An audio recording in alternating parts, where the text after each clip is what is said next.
այո, որպես ազգային ինստիտուտ։ Տիկին Թարչյան կմոտենաք դուք էլ։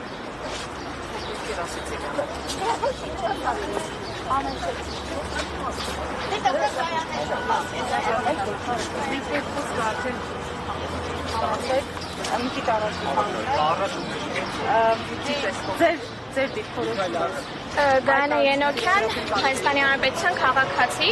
Մի քիչ առաջ Մարդիկ պիտի հասկանան, որ այն ինչ որ մենք այսօր տեսնում ենք, դա ամենևին էլ անհատ սպասավորների դեմ ուղղված արշավ չի։ Դա նպատակաուղղված հերթական քայլն է հայոց ազգային ինստիտուտները խարխրելու ու հայոց հիմնասյուներից մեկին է ուղղված հիմա այդ արշավը հայ առաքելական Սուրբ Եկեղեցուն, որ դարեր շարունակ պահպանել է մեր ինքնությունը։ Ակնհայտ է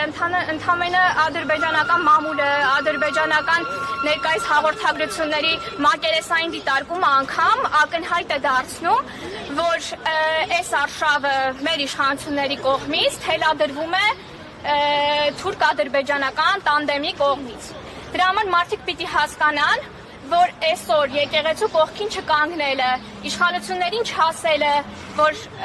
առհասարակ այլևս չենք հանդուրժելու նման վարքագիծ, չենք հանդուրժելու եւ գործով ցույց տալու, որ չենք հանդուրժելու իրենց այս լկտի պահվածքը, մեր այսօրվա գոյության հարցն է։ Եթե մարդիկ հիմա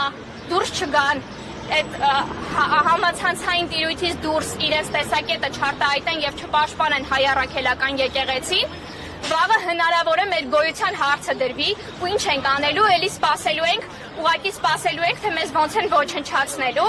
Այս իշխանությունները գործում են մեր թշնամիների հետ հավասարապես նույն ծրագրով ոչնչացնելու մեր ազգային ինքնությունը։ 20 թվականին այդ մասին էինք խոսում, դրանից հետո էլի էինք այդ մասին խոսում, այսօր էլ հասկանալի չի, որ դա այդպես է։